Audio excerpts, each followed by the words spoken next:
Welcome to episode 2 of Purvis Versus. One of the things I will be doing with this podcast is to focus on specific themes which I feel are most relevant to the profession of massage therapy. I will then do a series of episodes to explore those themes in more details. I'm going to do this through a combination of solo episodes, as well as interviews with people who I feel have important things to say. Now, my first theme is going to be on myth-busting. So when I first started teaching, all I really did was bust myths because I could easily fill an entire day with the content. 2 days, a week, months even.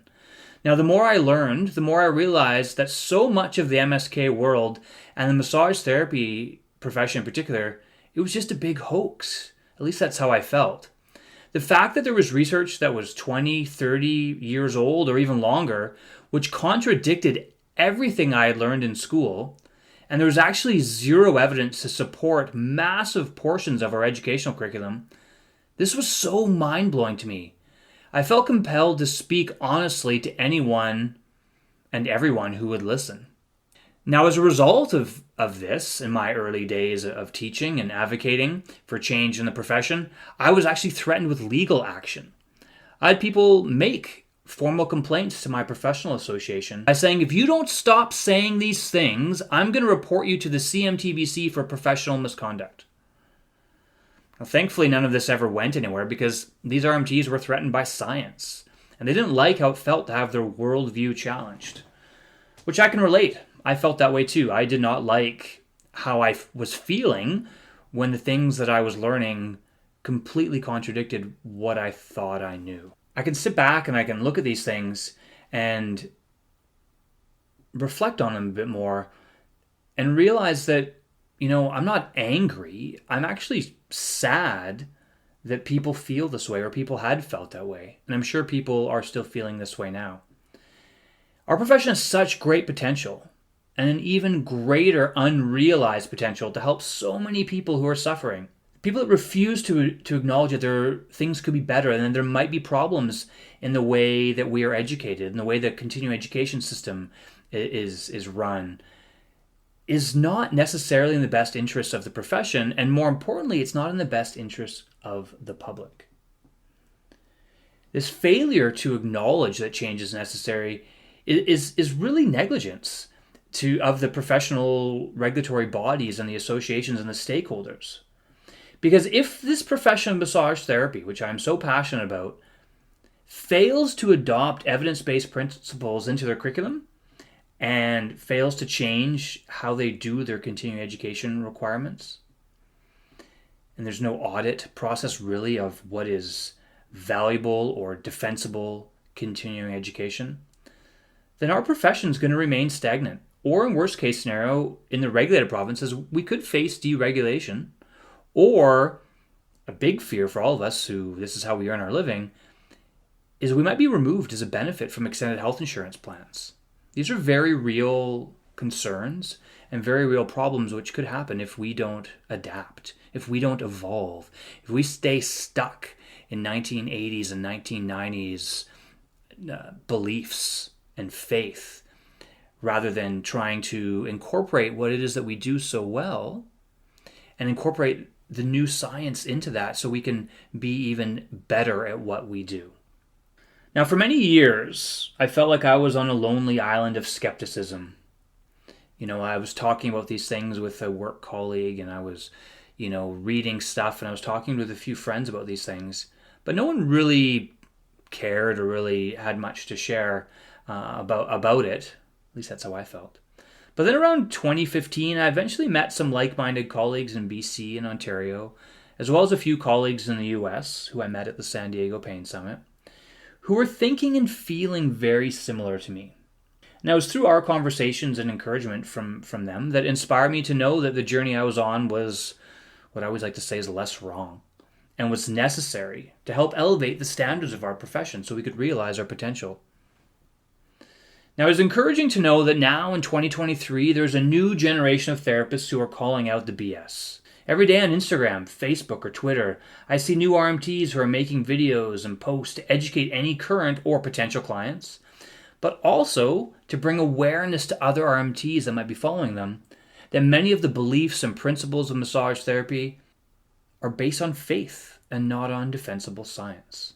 So in this first episode of Mythbusting here, we're gonna meet Julie, who's an RMT in Winnipeg, Manitoba, who I connected with over Instagram. Now I reached out to her after seeing a bunch of her videos, and she had some great ones with titles like 4 Massage Therapy Myths That Need to Die. She did another video on encouraging people to burn their foam rollers and challenging RMTs about what they learned in massage school. So it was a great conversation that we had, and it's great to hear the perspective of a new RMT who is using social media as her communication platform of choice to educate and to challenge and to break down some of these myths which I feel and she feels as well are unhelpful to our profession. So please enjoy this episode, and when you are finished listening, please share this link on all your social media platforms. Well, hello, Julie. Thanks for being on my podcast today. Yeah, no problem. I'm excited to be here. Yeah, I Very appreciate first you. podcast. Yeah, very first podcast is exciting. Well, you're going to be addicted to them now. Once you get on these things and get to start talking, it's actually can be quite empowering, quite a lot of fun. So I appreciate you taking the time to be here today. Yeah, no doubt. I'm excited to meet other people in the industry for sure. Yeah, it's good. So how long have you been an RMT for? I'm very new, only a little over a year actually. Nice. Yeah, it was July 2021 I started practicing. Oh wow. Okay, I love that. I Yeah. think that's really exciting. Having like a healthy level of skepticism and already recognizing errors or incompleteness in our industry and in MSK care in general. To see that so early on is great. You have so much less unlearning to do. Yeah, definitely. It was a challenging first year for sure, like unlearning all of that. And I think, but I mean, that'll be something that continues lifelong, hopefully. So, um, yeah, it's been good. What happens is the more we learn, the more we realize we don't know, right? That's kind Exactly. of Exactly. And that's how I've been feeling. So it's nice to talk to other people in the same kind of headspace with that. perfect. I love it. I love it. So yeah, I guess this is the first time we've really ever chatted. I reached out to you on Instagram a few weeks ago because I'd Yeah. seen some of your videos, and your Instagram account is lymph RMT. Is that correct? The lymph RMT. Yeah. Lymph RMT. Perfect. Okay. Yeah, and so if anyone that's listening to this, check her out. You got a lot of great videos, a lot of fun ones. I like the one that you just posted today, which was basically an attack on. I should say an attack. It was You can say an a attack if you want sure, to. yeah. Why not? It's my Yeah. podcast, right? If people don't want to listen to it, Yeah. yeah. An attack Exactly. on the most common massage textbook. That was probably the Rattray book that you were Um, on, or was it an it was outcome-based massage? It doesn't it really matter. was clinical massage therapy. I Okay, don't know if you want to keep that in there, but that was sure. the Why not? textbook. Yeah, it's a Yeah. textbook. Yeah, I think that. And I think Yeah. that's the book by Rattray. It's an old I, school. I think it might be. Yeah. Yeah. I can double check if you want, but No, I thought that was great because do you want to just briefly tell the audience what your post was about that we're talking about? sure. So basically I made a post with a picture of the treatment outline for a hyperlordosis treatment. And in the textbooks, it says treatment should be applied once a week for 6 weeks. And I just thought it was interesting that if you look at the research, most new onset back pain will just get better by itself within 4 to 6 weeks. So I thought that was interesting and how timely and perfect for us, right?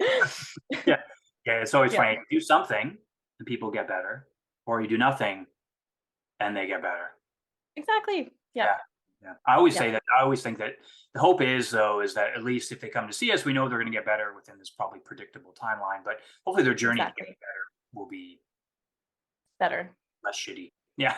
less anxiety, and hopefully prevent them from, yeah, getting into a cycle of chronicity or something Yeah. like that. One thing's the reason I reached out to you because I'd seen these videos on Instagram and I really was impressed by your boldness at kind of challenging some of these long held beliefs about massage and musculoskeletal therapy in general. But before we kind of dive into kind of your experiences as a student and your experience in doing this stuff and your reasons for doing this stuff, just kind of tell us a little bit about Julie.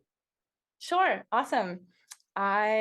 I'll start from the very beginning, I guess. I grew up in New Brunswick, and that's where I first kind of got introduced to massage therapy very passively. It was actually a medium who said, "You're going to be a massage therapist," and I kind of took that with a grain of salt because I think at that time I was doing like social work or law or something. That was my end goal when I was in university, but And so I did a year of university there in New Brunswick, dropped out, moved to Montreal, ended up moving here with my partner. And here is where I went to massage therapy school.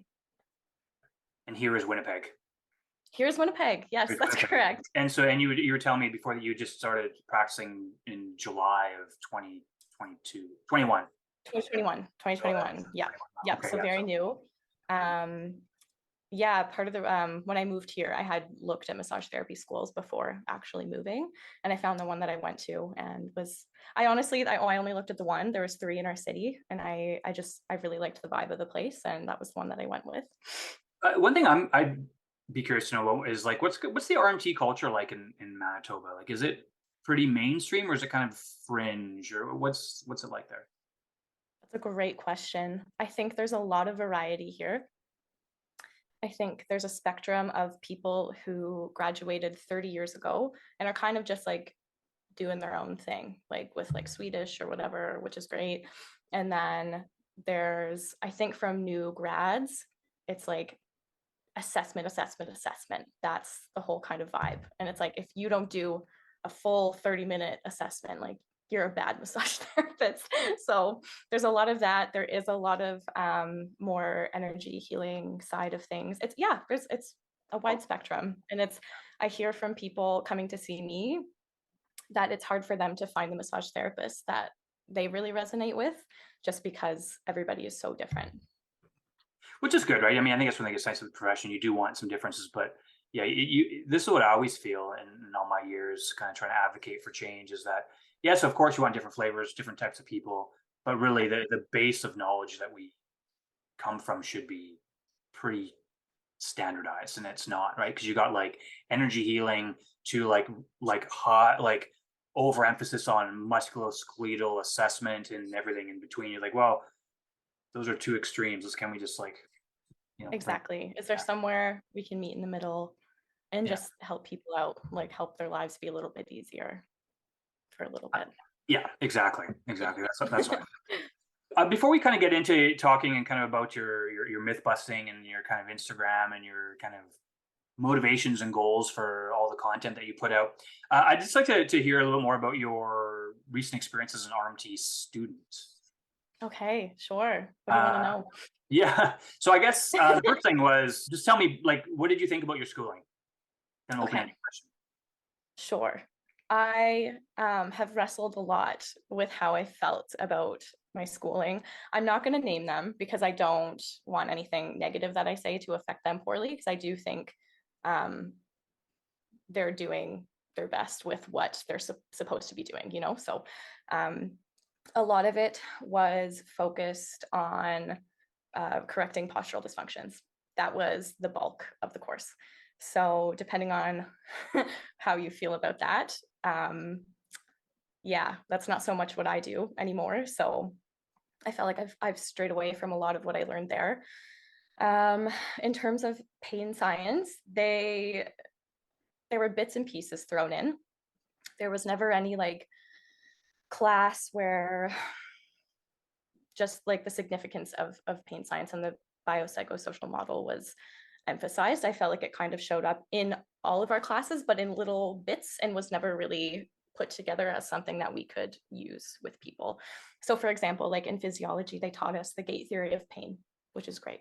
And they taught us about the parasympathetic shift and how mental health can affect how your body's feeling. But there wasn't a lot of emphasis on it. It was just like, oh, by the way, this can affect things. But the core was postural dysfunctions for sure. So you're looking to find some type of dysfunction or fault in the person, and then you'd do the appropriate treatment or intervention to correct said dysfunction. Exactly. Yeah. And and that's very common. I mean, I was like when I went to school over 20 years ago. I guess 20 years ago, almost exactly. It was the same thing. And so things happen very similar. It was all about how well can you palpate, what can you find, what can you correct, and every experience of pain was usually something that could be fixed if you could find the right technique or the right dysfunction, and all you had to do was be specific enough, and that was the thing. And it's your job to fix it. It's your job to fix them. Yep. Yeah. So I would say that your experience in school is probably very consistent with most people's, at That's least what I've heard opinion. for the most part. Yeah. Yeah, and I think a lot of it has to do with um, there hasn't been enough of a change in the culture in the profession to really try and make that shift. Not at It's all. been small, and people like yourself are making a difference slowly. But I think it obviously needs to go more. What was interesting is what you did say though is that there was they did touch on some of the pain science stuff, and they kind of mentioned biopsychosocial. You mentioned the gate theory. Do they talk about anything else other than the gate theory when they're talking about pain science? Like, did they go into any Mm, kind of the more current kind of some of the ideas about it? I'm trying to remember. I like they taught us the anatomy of the nervous systems and how that all works, but and who knows, maybe I missed today, but it didn't seem to be like an overarching theme in Yeah, the curriculum. right. Yeah. And Yeah. that's not surprising either. I mean, but it's always funny though if you think about it, right? The number one reason why people come to see us is because they hurt, they have pain, Yeah. and the one thing we learn the least about is pain. That's such a good point, and it's so true. Yeah, like you get touched on it, like you have your different modality Yeah. courses, and they're like, "Oh, for pain you do this. Oh, for pain you do this." But you're like, "But I want to understand pain because if I don't But understand I pain, don't how do understand. Yeah. yeah, I don't know what's happening with them, like yeah, it's weird." physiologically. Like, yeah, there wasn't much. Yeah, they didn't really talk about the processes of that. So yeah, that's probably been my biggest frustration with this first year of practicing was just reteaching myself basically how to do my job. Yeah, yeah, yeah, yeah, for sure. Yeah, which I'm sure lots of people experience. Oh, we all do. I think it's just Yeah, part of yeah. normal Oh, exactly. Yeah. practice or normal kind of professional development. Yeah, and that's the thing too is yeah, I don't expect anyone to like throw any specific students or teachers or No, no, no. schools under the bus because it's not about Yeah, bashing the system or bashing the stakeholders or whatever. It's just yeah, about exploring like what's your experience like and based on what you learned versus where you are now and you reflect on you think yeah there's gaps which is really what it yeah. says huge gaps for Very you. important gaps. I found especially when it came to chronic pain, we the message about that was so they're just going to be maintenance. Like people who have chronic pain, they're just seeing you for maintenance. And there wasn't any talk of like how we can like reframe thoughts or like their help them relate to their pain in a different way that might help them break out of that cycle briefly. Or yeah, there wasn't much talk of that. But yeah, I'm glad that I think social media is helping get that message across more clearly.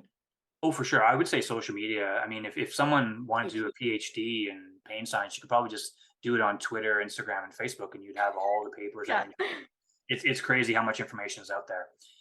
I think what Yeah. happens for some of us is we kind of get stuck on these little bubbles of like, oh, everybody must be thinking this way, and because the way Mhm. those algorithms work is they like you showed up as somebody that I should follow on Instagram, and some other people Right. I'm interviewing showed up because I don't know why there's certain things in our feeds that or certain connections there that it shows up, and so you get kind of pigeonholed, I guess, in with these other people that are kind of thinking and saying the same things as you. So you feel everybody's doing Definitely. it, but then when you take the big zoom out approach, you realize, oh, that's not really the case. Actually, we're the minority. Still, Yes. we're a growing minority, but we're still small. For sure. And that is a great point. I do intentionally follow some people who I don't totally agree with their views in the industry for that reason, just so I know what people might be coming to me with, like what they might have been told. And yeah, That's really smart. yeah. So, That's really smart. yeah, it is very easy to get pigeonholed though. Oh yeah, And suddenly it's your whole feed or people that agree with you. yeah, and you're stuck in that echo chamber where like I'm amazing, I know everything, rather than Yeah. there's a couple people I follow, not on Instagram because they're like I don't know, they don't have Instagram accounts, but I follow them on Twitter and on Facebook, and they definitely challenge what I like to be comfortable with, and I find it, yeah, same Right. thing, super useful because it makes you really check your own biases and reflect on, hmm, maybe I should think about this differently or reconceptualize what I'm saying or how I'm thinking because you know there's another opinion over here that could be less wrong than the one I have. It's really important. Absolutely. Yeah. Yeah. One of the accounts that really kind of pushed me to start looking into things a little bit more was I'm gonna butcher his last name, Aaron Kubal. Oh yeah. Cool. Kubal. Yeah. Yeah, him. Yeah. The first video I ever saw of his was um I can't remember his exact wording, but it was I used to think the SOAS was really important, and here's why I no longer think that. And there was so much emphasis in school put on so as. And so I watched that and my brain just shut off. I was like, hang on, what is that?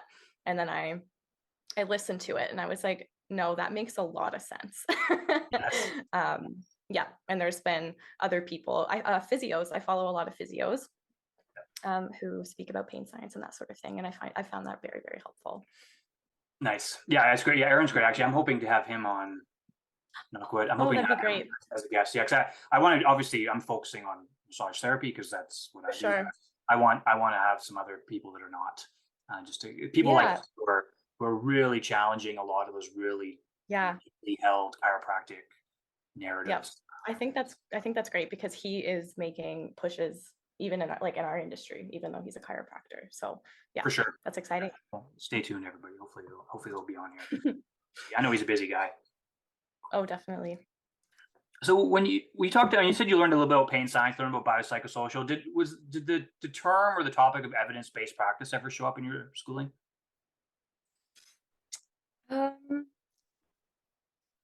yes, but I think they were referencing old research. Okay. So technically evidence-based, but no longer relevant. Like posture, like we got a lot of the tell people not to sit like bananas or their spine will curve, that sort of thing. So um, yes, but no. I don't Not, know not, if not I don't, current. yeah, not current evidence for sure. Yeah. Did you guys have like a research course at all in school? We did have a research course, and I was very thankful for that. I went to school through COVID, so that course was online. Unfortunately, I think it would have been nice to be in person and do a little bit more. I found online schooling very difficult, so I think it would have been nicer if we could be in person, but obviously that wasn't possible for the time. But we did have a research course, yes. Oh, that's good. Yeah, Yeah. I couldn't imagine what it would have been like going to school during the COVID times. It would have been so hard. Yeah. Yeah. So we got like 3 weeks of summer, I think, after our first year. And then we had to come back in and like catch up on clinic hours. And basically what we did was we did all of the theory stuff we could do online, but then we still had to go in and do practical because you can't learn massage therapy over a computer. So No. we did that and yeah, exactly. Most of us made it through. Some didn't. That's they're doing their own thing now, but most of us made it through in one piece.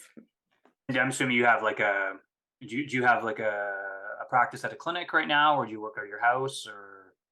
Yeah, I'm at a clinic. I'm an independent contractor. My boss is amazing. Like I'll talk him up all day, every day. I think it's as close to being self-employed as I could be without running a clinic or running my own business. Yeah, and I don't plan to stay in Winnipeg forever, so I think I'm very happy with the setup I'm in right now. That's great. What kind of support do you Yeah. get from your owner, the guy that you work with or work for? Like, how does he feel when you like bring up you show him some of your videos or you talk about some of the evidence stuff? What's the response you get? Yeah, I was talking to him about this last night actually. I had edited a reel that I knew was going to be controversial, but then I forgot to save it, so I didn't end up posting it. And I told him I was like, "Oh, maybe it was for the best. Like maybe it wasn't ready, or maybe my Instagram wasn't ready for it." But he's like, "Oh no, you're telling the truth." So he's very supportive with that. As far as I know he's going to listen to this. So John, if you disagree with me, feel free to reach out. We can have a chat. But no, I think he's very supportive. Oh, okay, well that's good. That's good. Yeah. Yeah, Yeah. I think it's important to have those colleagues and people that are close to you to kind of reflect some of those ideas on, have discussions with them. And it's nice, obviously, if they agree, but sometimes it's nice if they don't agree because then you can practice your discussion skills. I always like Yeah. to say discussion, Exactly. not argument, because you're not necessarily trying to prove a point. You're just trying to be like, here's something to think about. So Yeah, yeah, definitely. that's great. For That's great. sure. Yeah. So I guess one thing you were saying, we were chatting about off air before, was the engagement you get from Right. people on your stuff. Do you want to share or talk a bit more about how Sure. RMTs feel about what you post? Definitely. So I haven't gotten a lot of backlash or any harsh criticisms really. Some minor ones, but nothing that's like no one's been like, you're completely wrong, that sort of thing. But I have kept my posts, in my opinion anyway, pretty tame from maybe what I might be posting in the future. I don't know. But because I want it to be palatable. I want people who have a different opinion to still be able to hear that without feeling attacked in what they're doing. So, but I have noticed less engagement from RMTs since I've started dipping my toe in the water a little bit with maybe more controversial content. So they're not saying anything directly, but that is something I've noticed. And maybe that's just Instagram's algorithm, hard to say, but that is, one thing I've noticed. Less comments, that sort of thing. Right. But you're not getting anybody, private messaging you or like freaking out on on the comment threads about your stuff. No, not yet anyway. The bigger the account gets, I'm anticipating it, but with time, that's okay when it happens. Yeah, it'll probably happen. Nothing crazy yet, though. Sorry? Nothing crazy yet, though. Nothing crazy yet. Been pretty tame. Yeah. Yeah. Yeah. I would say probably one thing will happen is you'll do a video that you don't even expect and it's going to go viral. And you're like, and you'll think, oh, geez, like I did not expect that kind of response. And there you go. And then it's going to go all over the place. So, yeah. Every time I hit post, is this the one? Is this the one that's going to cause a stir? Yeah. I've been lucky so far, though. Everyone's, very nice. And if they disagree, they've been disagreeing quietly, which I'd like them to chat with me. But I don't know. Maybe not that they have to, but your videos are pretty kind, I guess. Like they're fun, but they're not overly like destroying anything specific. No, because I think people, no matter what they're doing, massage therapists, our goal is to help people. And we're doing that in the way that we best know how, or that we were shown how to. So I can't fault any RMT for doing, textbook treatments like we were taught in school, because that's what they were taught, Yeah, and I think that's such a great point to make, Julie, too, is that, sometimes, we challenge, or maybe we're like, making fun at, some of the things we learn and stuff. But I guess if we can't expect that everybody's going to be where we are. Like each one of us is aiming like individually, like where I am, where you are, where other people are. Everyone's going to be at a different stage of their personal, professional, life. And everyone has their own sets of knowledge and stuff. And, I think it can become very difficult for people to, and this is my experience anyways, that when people are presented with a different narrative or with a different understanding about what they really hold true to them or tight to themselves, once that is challenged, sometimes people feel like it's very personal attack on them, where it's the idea that's attacked, not the individual. So I think that's the thing, is oftentimes what happens is when you're doing these things, you're attacking ideas, you're not attacking people. And even if someone has an idea, which may not be, what I always say is, the term I like to use is defensible. It's not a defensible idea, but it's still what you were taught, right? So if that's what you're taught, then, and that's how you practice, then, you're doing the best you can, and you're doing what you think. Exactly. So, and I think when we take courses and when we go to school, we trust what we're being told, because we're humans. And our instinct is just to kind of trust the information that's being given to us. And like when I went to school, I assumed it was all updated research, because you're paying this institution to provide you with hopefully relevant knowledge. So no, and it's a whole other full-time job keeping up with research and updating your own knowledge. So I wouldn't blame anybody for not doing that. I just hope someday we can find a way to get the curriculums updated and stay updated. Yeah. I think that's my goal. I mean, it's funny, when I published my first blog in 2016, and it was called something about time for curriculum change for massage therapy. And it was basically like a call to action. And it's funny that 2016, 17, 18, 19, 21, 22, we're going on like 7 years now since that was published. Wow. And it's funny because that was the first blog I published. And I think that one was shared and discussed, and I had received so much feedback, some positive, some really negative. But it was interesting to see that when, that desire for change is still there amongst other RMTs. Like at the time, I felt like I was the only one, but other people I talked to all the time, like, why isn't the curriculum updated? Why isn't the curriculum updated? And I think, well, I know it's a huge job, but some of the stakeholders need to get on board and just do it. I don't know who it is, but it's got to be somebody. Well, I I know, like, well, it depends. In unregulated provinces, I mean, it's really kind of up to the schools. The schools could do it if they Hmm. want. Exactly. But Yeah. I know in the What regulated was provinces, it's more difficult. definitely, what was the general reaction to that article that you published? Generally, it was good, right? I think it was Yeah. good. I mean, I had there were some people that felt offended by it, Right. basically because I was challenging some of the kind of modality empire type belief stuff and the postural structural stuff. But it was, I think most of the stuff I was really good. I think on my website it might be the second or third most read blog still after all these years. So Yeah. it's I still could see pretty why. popular. Yeah, I should Yeah. probably share it again. I usually share it every couple I'd of years. like to see it. Yeah. Yeah, I'll share it again. And Okay. but yeah, Awesome. it's good. It was positive. I think what happened though is funny. Back then, 6 7 years, nobody was talking in our industry. I should say no. Very very few people were talking about like terms like pain science or evidence based Right. practice or biopsychosocial. All these kind of buzzwords now. They Hmm. weren't really being talked about back then. And when they were being talked about, they were kind of being talked about, I'd say, incorrectly. Right.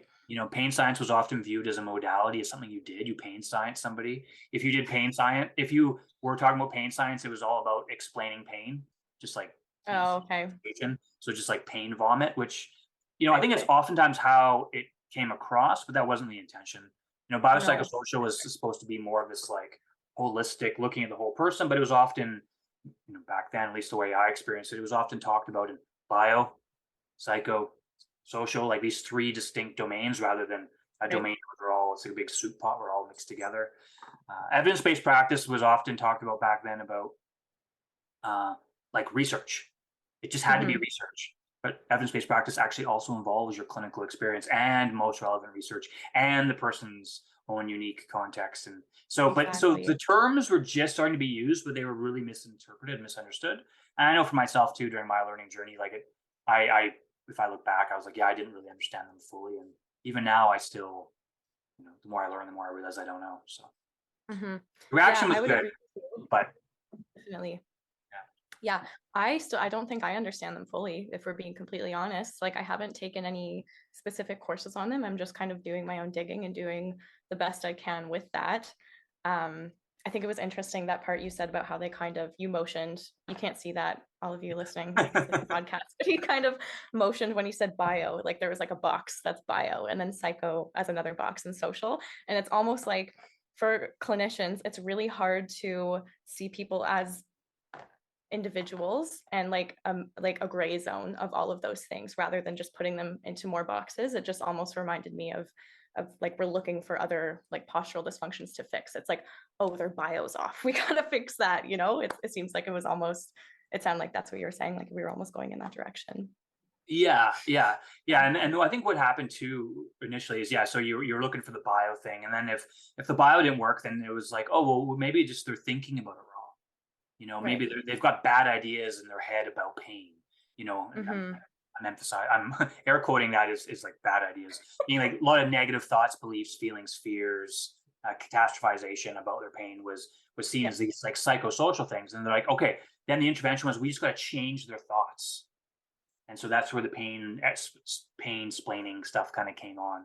Right. And then I think people realized that, oh wait, that doesn't work either, because it's Yeah. still too linear, it's still too narrow. You're trying to change someone's thoughts, beliefs, fears, ideas through education. But what if they do think differently about it and they still hurt? Mm-hmm. Then Then what? then you're blaming their thoughts, you're blaming their mind, you're blaming their Yeah. consciousness for their pain rather than blaming their low back. And what's more Which is problematic? I almost would say, worse. yeah, I would say it's worse, right? It's way Yeah. worse to it. Well, you're thinking Yeah. wrong. You just got to think differently, and Yeah, exactly. so a lot of the negativity that happens, I think, because of the pain science stuff, or was happening, it might be getting a bit better now. I don't know. Was tended to be the misunderstanding of it. No doubt. I would say a personal goal that I've been working on the past couple months is saying less to my patients, because I've definitely been guilty of spewing pain science. And especially when I first graduated, I was very like assessment, we got to fix your spine, all that stuff. And I've people seem to like it when I say less. about pain science and all that sort of thing. So that's what I've been doing and working on, and finding ways just to listen to them, because they'll tell you what they need a lot of the time. Brilliant. Exactly. Yeah. Exactly. Yeah. And I would say that a lot of us, and myself included, would, when you realize that when you say less, you actually do more. Exactly. Who would have thought? One of my favorite quotes is a Winnie the Pooh quote, which is doing nothing is the best of best. Doing nothing is the best way of doing something. Something like that. There's a quote. Anyway, Yeah, I love it. It's like just basically doing nothing is better. And I like it's that. amazing. And you know what? It makes my job a lot less stressful now that I know I don't have to put someone's vertebrae back in place with my hands. It's so empowering, I right? love my job so much more now. Yeah, Totally. yeah, it's wild. Yeah, it's funny, right? When you start to, when the more you learn, you realize the less that you have to do specifically. So it's complex Exactly. information, but when you understand it, Hmm. it actually makes your job easier because you can just So much easier. explore and be curious and try some different things and see what works on this person on this day. And it kind Definitely. of gives you more. I think gives you more options, which is great. Yeah, I would agree. I find it interesting with different people that come in, because some people really resonate with that and they like when I'm flexible and I'll say, we can try this. I'm not sure how it's going to go. They really like that. And they're like, thank you for being honest. And they're very appreciative of that. But then there's other people that have been seeing, I'm just going to use this as an example. No hate to chiros, but they've been seeing their chiropractor for 20 years to put their hip back in. And then they come and see me and we start talking, and I go into that exploratory state, and they're like, it's just immediate no, like it's almost rejection. um yeah, so it's interesting how different people will respond differently to different things. They're individuals. Yeah, And not a set of symptoms. exactly. Right. Yeah. Yeah, and that's the thing that's really, really great for to hear you being somebody who is relatively new to the profession to understand that, yeah, every person that comes to see you is going to be different. Hmm. So the treatment for them is going to be different. And some people maybe want that exploratory. Some people maybe want that very specific thing because that's what Yep. they've been told. And even though you think that's bullshit, for them maybe that's what they need that day. And as long as they're not suffering, then is that right or wrong? Exactly. And if part of that's been hard for me to wrap my head around in this journey, um if they think it's going to be effective, it'll be more effective than something they think won't be effective. So yeah, there's a fine line to walk there as well. For sure. Yeah, and there's some cool Yeah, research actually on that where they've looked at people that, what kind of treatments they prefer, and then if they get that right. treatment, their outcomes are better than if they got Exactly. something else. Yeah, so that's pretty cool. Let me talk about that another Yeah. podcast. We talk about some of that research on patient preference because it really is what it comes down to. Okay. Yeah, I mean, Yeah, definitely. it's on my list of things to maybe explore. We'll see. Yeah. So the list is Cool. huge. My brain has got so many things in it. You could Trying go forever. Right, Yeah. yeah, which is good. I was talking to a woman the other day who's a business colleague who's going to help me out with some of this stuff, and she was saying that she's like, well, like how often do you want to do your podcast? And I was like, she's like, do you have like a time frame? I'm like, I have enough content here that I could do this probably release an episode every week for like 3 years. Right. She's like, oh my gosh, she's like, that's a lot. I was like, well, It is a lot. there's a There's lot a of lot stuff to to talk talk about. about. Lots of stuff to talk Yeah. about. To see if I can Lots keep of up. different. Yeah. Yeah, yeah. So, kind of talking about your journey into the skepticism and into the myth busting. Was there like a specific moment or an event or something that happened where you're like, this doesn't make sense anymore? Yeah. Yeah. Definitely. There was a few that stand out more than others, but it kind of started in school, actually. And unfortunately, it manifested more as imposter syndrome when we were like doing palpations for like ERS and FRS. I was like, I can't feel anything. Or like with certain special tests, like feeling like sacral rotations and stuff, I was like, I can't feel anything. I don't see anything. So I kept very quiet about it because I thought it was me, unfortunately. So that was one. That's kind of where it started. And then when I started getting into clinical work, I was noticing, obviously, nobody was coming in as like the picture perfect textbook example of what they were experiencing, of course. So there was that, but then also when I was like applying these treatments that I was supposed to be applying for their specific dysfunction, it didn't really matter what I did. Like in terms of treatment, like with specific, like if I missed, because I'm new, right? I'm going to forget things. If I forgot to treat a specific tissue, um, it didn't matter. They still felt better after. So that made me go, interesting. Okay.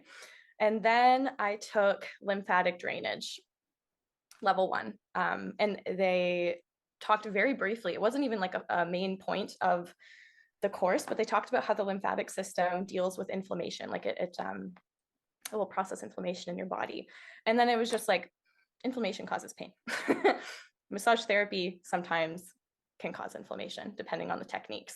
And I was like, okay, whoa, like that's something's going on here. And then I found Aaron, and then it just kind of spiraled from there, I'd say. Yeah. Yeah, Most people, there is an event or a series of events where things just don't add up and they don't make sense. So, definitely. Yeah. so Specifically, it was sorry, go ahead. no. Go ahead. Go ahead. No. Okay. Specifically, it was the inflammation piece because I remember in massage therapy, there was a lot of talk about how inflammation is bad and can cause a whole bunch of different like ailments and stuff. But then other techniques we were doing, they're like, this causes inflammation, but like good inflammation. And I'm like, what? You're contradicting yourself. Like, what does that mean? So, yeah, that piece really, I almost left massage therapy, if I'm being completely honest. Like, it was a real catalyst moment for me. I almost went back to university this fall because I didn't know how I could do this job and be honest to people. But thankfully I figured it out and it's going well now. It's yeah, I'm back on track. But yeah, it was really difficult to navigate for sure. Yeah, and that's funny that you make that you made that association, right? Because we know we understand the neuroscience, right? We know that inflammation Yeah. sensitizes nociceptors, Mm-hmm. which transmit noxious stimuli, and blah blah blah. And more that's going on, then the more likelihood we are to experience pain. Yeah. But how is your body supposed to differentiate between good inflammation and bad inflammation? It doesn't make any sense. But It that is doesn't a make any belief. sense. That's a myth that's Yep. perpetuated, and probably most people that you went to school with might not have. They may not have thought about that. They might have been like, "Oh yeah, there's good inflammation, bad inflammation." Like a lot of people aren't going to put those pieces together. So that's interesting that you were able to do that. Yeah, I had a really good instructor for lymphatic drainage level 1. Yeah, and Yeah. they put the I pieces together for you. Definitely. I remember I was sitting in the class and it was only like a 4-day course. Like it was an intense 4 days, but it was one day we were just kind of chatting and she was just explaining like the basics of of lymphology so we can explain that to our patients. And she was talking about that and I was like, "Wait, doesn't massage cause inflammation sometimes for and she was like, "Mm-hmm." And you could see she had kind of like gone down the same thought path and was like, "Yes, it does. Isn't that interesting?" um, yeah, so I'm very thankful that I took that course. Oh, cool. Yeah. Yeah. Yeah, and then the thing is too is right. Is so once you get rid of, or once you let's say once you get rid of the inflammatory or inflammation Mhm. kind of narrative, it really changes, I think, how people treat, because you realize, okay, if this person's in pain, say it's an acute injury or whatever, or there's Mhm. and there might be some inflammation there. Maybe some of it's in the surface, so we can see maybe some of it's deeper structures, and we can't see that. It doesn't make any sense to go in there and piss it off anymore, because what we're going to do is we're going to add more inflammation to an already inflamed area, which is going to make it more sore. Exactly. It's Thank you. logically, it makes no sense. It doesn't. If you actually think about it for 2 seconds, you're like that. No, no, it's contradictory. It doesn't make any sense. Yeah, that feels really good to hear other people say that. Oh Sometimes yeah. I feel like exploring this side of our industry is very isolating, even though there is other people talking about it still. There's lots of people that are not, and I know aren't super crazy about it. So it feels really good to hear that from other people. Oh yeah. No, you're not Yeah. alone, Julie. There's just Yeah. not enough of us, but you're not alone. No, no, I know I'm not alone. Yeah, I just don't get to talk about it very much. So this is good. There you go. This is another platform. Hopefully Yeah.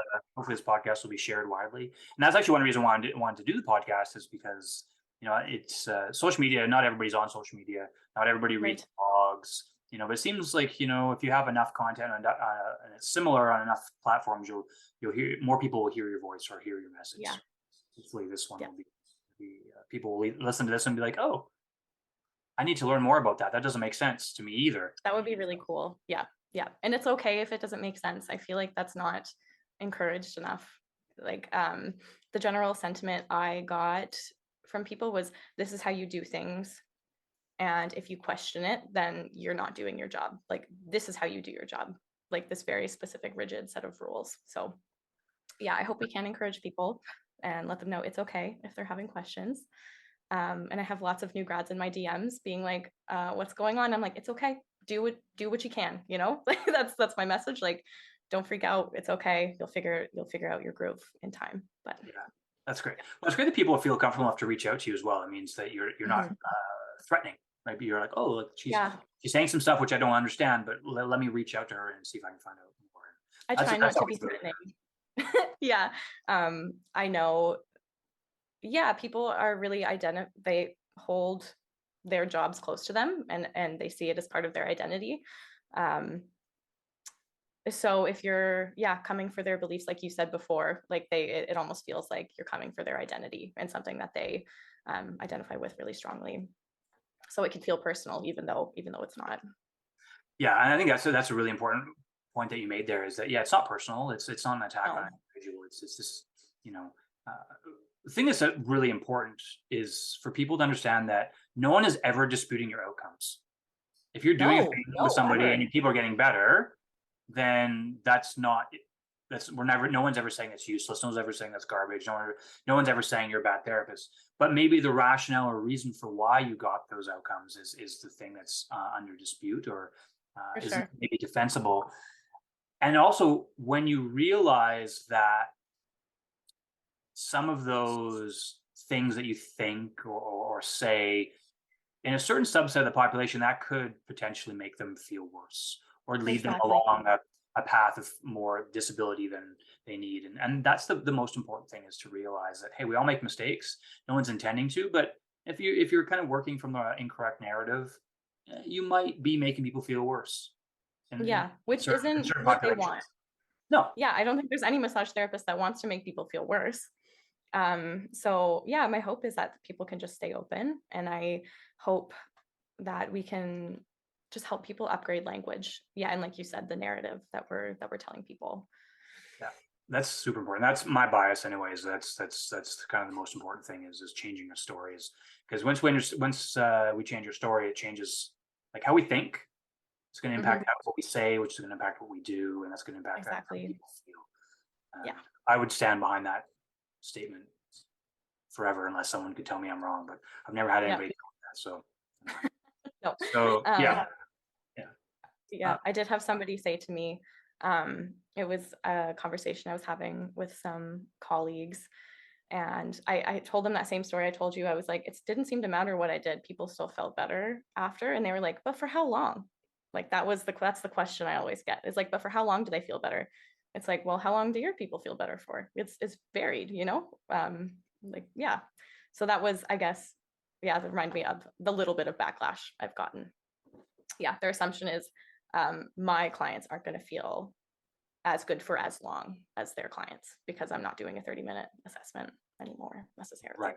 You're not as specific, narrowing in that spot. Yeah. So therefore you're not as good. Correct. Yeah. Yeah. It's funny that you said that thing about doing something wrong or treating the wrong side or whatever. People still got better. And early in my career, I was really heavily involved, like really into like fascia and structural integration. And I was like, that's what I need to do. And that's the ticket. That's the magic technique. And some people got better and some people didn't. But I remember taking some courses, and they were very, very, very specific about how you had to assess and move. And I remember being like thinking I could feel stuff, but I was like, is that just my mind? Am I just pretending I'm feeling it? Like I don't, or like everyone else looks like they're doing it and they can get it. So maybe I can pretend too. And you kind of you kind of fake it. But I remember people coming into clinic and doing treatments on them and like following the completely wrong protocol that we looked at the course. And sometimes they got better and sometimes they didn't. Yeah. And it starts to not make sense. I don't really understand. Like I No, treated the wrong exactly. side, or I went the wrong direction, or I pulled the wrong way, and they still felt better. And that was, Hmm. when you think back, you think, oh, it's because I didn't really understand how manual therapy actually impacts, the neuroimmune system and how all the stuff functions. Yeah, That knowledge was incomplete. So, anyways, it's exactly. interesting when we think about our journey It into is. being skeptical. Yeah, and it's too bad because manual therapy, I think, is so beneficial and so valuable, just not for the reasons that we're telling people it is. Yeah, So there's lots of benefit to it. I just I wish we could, um, yeah, spread the truth about it yeah. more than just, yeah, yeah. Yeah, there is a lot of actually some really interesting research out there on like the power of touch, but it's none of it has to do with the specific tissues and things. It's all about these kind of bigger effects, contextual effects, and the Definitely. connection, and how like certain receptors respond to pressure, and it's pretty Hmm. neat. Yeah, Anyway, it is very we'll neat. talk. I'll talk about that in another podcast. I think I'll probably go into some of that manual therapy research stuff. Sounds good. Yeah. So one thing I was thinking about too, I was wanted to get curious about is obviously you use your platform predominantly for kind of challenging long held beliefs and stuff. Yeah. Why do you think that's important? Like, who's your intended audience for? Is it other RMTs or is it patients, clients? I think it's both, which an Instagram strategy coach probably wouldn't recommend. So I've spent time thinking about that. Like, who do I actually want to target? And I think it's both because I have like some of my patients on there and I have other RMTs that follow me. So I think I'm trying to make it as accessible for as many people as possible. Like, for whoever wants to listen, I want them to be able to understand what I'm talking about so that for patients specifically, so that when they're looking for a practitioner, they know a little bit more about what they're looking for. Or if they're getting told by a practitioner, it's like, you're going to have back pain forever, maybe they already know that's not necessarily true, that sort of thing. Um, and for RMTs, I guess, I wish I don't know if I had a solid reason for why I was doing it, more other than I was annoyed that it wasn't more talked about. Um, and that kind of gave me a platform where I felt like I wasn't immediately being interrupted with backlash. Yeah. Or Okay. maybe I would get backlash, but they'd have to listen to the post and read everything I had to say first before they, yeah, made their Right. comments. Yeah, Yeah. yeah. How often do you post? Do you try and do once a week or a couple times a week? Oh, it fluctuates a lot. I'm not the most consistent for sure. I would love to do 3 times a week. It ends up being some days I'll go 5 days in a row and then I won't post for 2 weeks, which again, an Instagram strategy coach probably wouldn't recommend. But I'm not trying to get like a huge following. Um, if it happens, it happens. It's people are finding it gradually, but um, yeah, it differs. It differs on the week. I think a Yeah. slow organic growth is probably better, healthier anyway, rather than Yeah. explosive growth right away. Yeah, there's definitely been times, I don't know how some of those accounts that post like multiple times a day, I don't know how they do it. I sometimes feel myself getting a little bit burnt out by it, and so I take a step back, but I can't even imagine if I was lining myself up to post 3 times a day. It's It's a just, lot. oh, Yeah. it's a lot. It's a whole other job. Oh yeah. Yeah. Yeah. Oh Yeah. yeah. When you're in, if you think about like if you want to do things other than like your massage practice, Hmm. all this other stuff is probably just as time consuming, if not more time consuming. I would say more. And you're thinking about it all the time too, right? I mean, All the time, all the time. Yeah, which is fun. Like, I do enjoy doing it. But when I'm not enjoying it, that's when I kind of put it on the burner for a week or so, and then I think about something that I want to post, and then I'll do it again. So it stays enjoyable for me. And if it ever got to the point where I took a break and I still wasn't enjoying it, I would probably stop.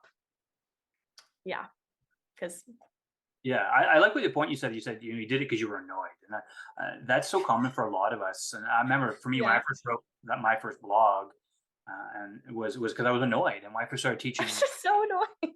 courses, I was Yeah, just annoyed. I was like, how come nobody else knows this information? Like, am I the one that doesn't know anything? Like, maybe I'm the one that's wrong. But and exactly. you just Yep. get you feel kind of annoyed, and so that kind of internal struggle of Mhm. there's this knowledge, but no one knows it. And why don't I know it? I got to find a way to get this out. And then so Yeah. everyone has their kind of own strategy to get that out there. But it usually Yeah. comes from a frustration. Very much so. I felt like I was imploding before I started doing it. So it's been a really great outlet for me. And it's introduced me to other people, and even it's given me more knowledge like through the people I've met. So it's been all in all more positive than negative for sure. Yeah. Yeah. No, that's Yeah, great. Yeah. It should be positive, right? I mean, otherwise, what's the point of doing it? exactly. Yeah. Yeah.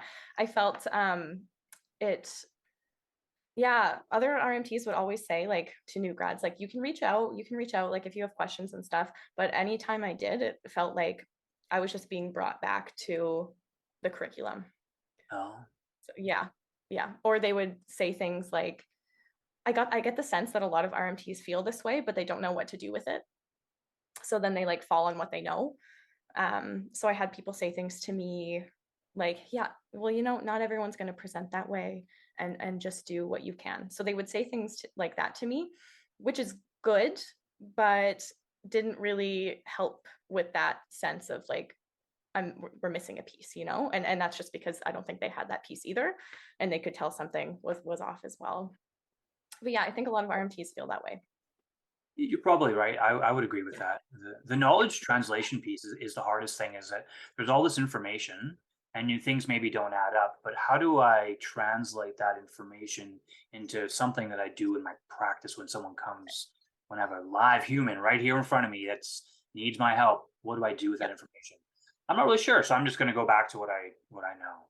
And Yep. that's the hardest part. And I know from my own journey that was very difficult to be, how do I use this information? And it took me years Hmm. and years, and you're like I said, you're always trying to be less wrong, of Yeah. trying to to use this information in a way that is helpful and not just furthering outdated ideas or thoughts. Exactly. Yeah, I really hope to take your course someday, actually, on like applying clinical knowledge. Oh, Yeah, thank it's on my list oh. of courses to take. Oh, good. Well, thank you. Yeah, Yeah, yeah.